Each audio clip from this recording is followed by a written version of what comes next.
Bonjour, dans cette vidéo nous allons voir comment configurer un environnement de développement pour Ethereum. Alors tout ce dont vous avez vraiment besoin c'est de Node.js. Donc si vous l'avez déjà, vous pouvez passer cette vidéo. Cela dit, étant donné que tout le monde travaille avec des environnements de développement différents sous Mac, Windows, Linux, le plus simple pour avoir un environnement de développement consistant, c'est d'utiliser une instance EC2 de Amazon Web Services. Donc une fois que vous êtes enregistré et une fois connecté au site, cliquez sur EC2, Launch Instance. Vous pouvez choisir la distribution Amazon Linux. Pour le hardware, pas besoin d'une machine performante, donc vous pouvez prendre la machine par défaut. Pour les autres options, rien à signaler. Et nous allons cliquer sur Launch, le bouton bleu en bas à droite. Et là, on va vous demander de créer une paire de clés. Cela vous sert à vous connecter, à vous authentifier au serveur à distance. Donc je vais créer une nouvelle paire de clés. Ma paire clé. Je la télécharge au format PEM.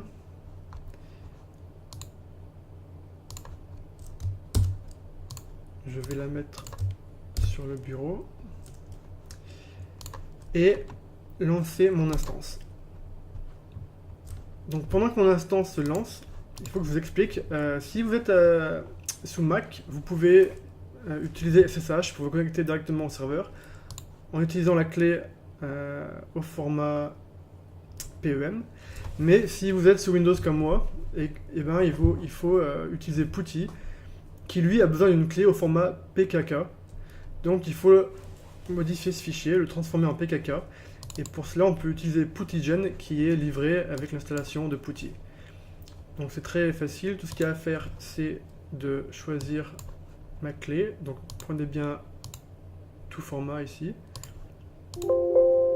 OK. Et de faire Save Private Key. Oui. Et de lui donner un nouveau nom si vous voulez. Ma paire clé.pkk. Donc voilà. J'ai ma paire ici. Donc ensuite, je vais me connecter à mon instance. Alors par défaut, l'utilisateur est EC2 User. Et on va donc récupérer l'adresse IP du serveur qui a dû se lancer, voilà. Voici mon adresse IP. Ensuite, on va lui dire d'utiliser la clé au format PKK. Donc vous allez dans SSH, Auth. Et voici ma clé.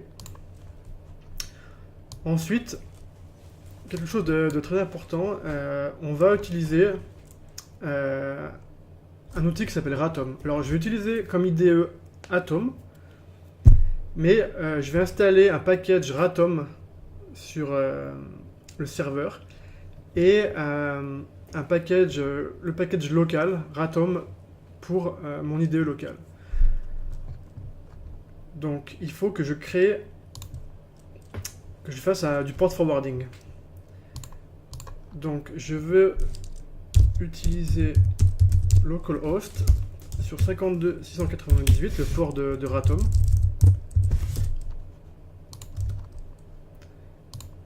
Voilà. Donc une fois voilà, on est connecté, une fois tout ça fait. Donc maintenant, la première chose à installer, c'est Git. Donc j'installe Git avec cette commande.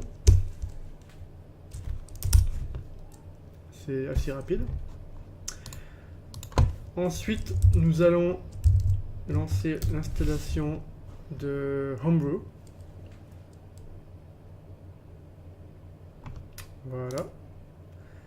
Avec la commande suivante.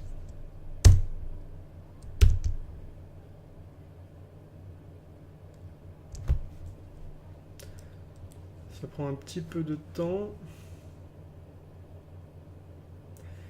Une fois l'installation terminée, vous aurez quelques instructions qui vous expliquent comment configurer vos variables d'environnement.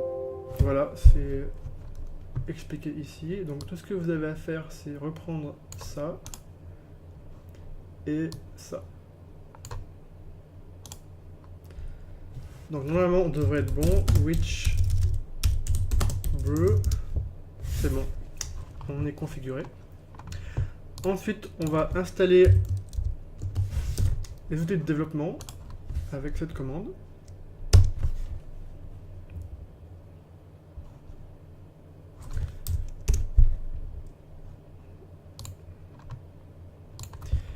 Et une fois cela fait, il n'y aura plus qu'à installer Node et Ratom.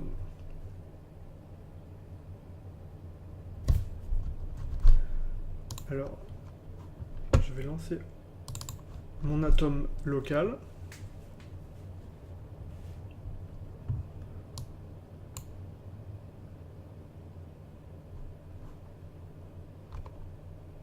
Voilà. Alors, pour vous réexpliquer, il faut installer ici Ratom, Remote Atom.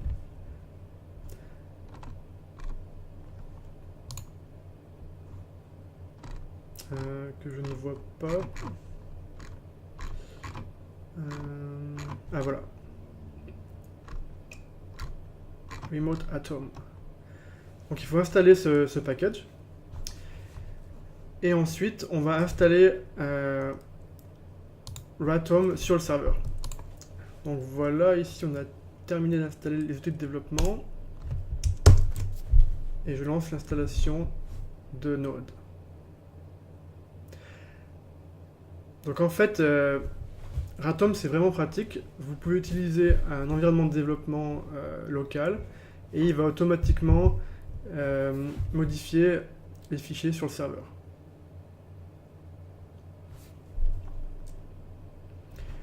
Donc cela prend un petit peu de temps d'installer Node. Normalement 2 minutes.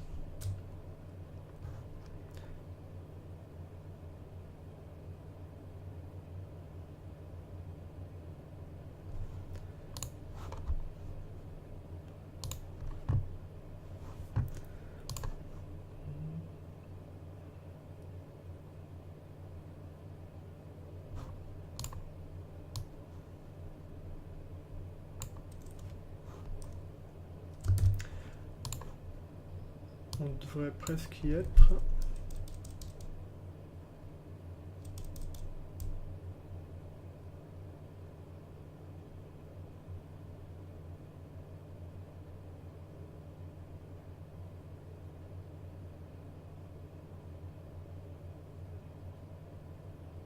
Ça y est.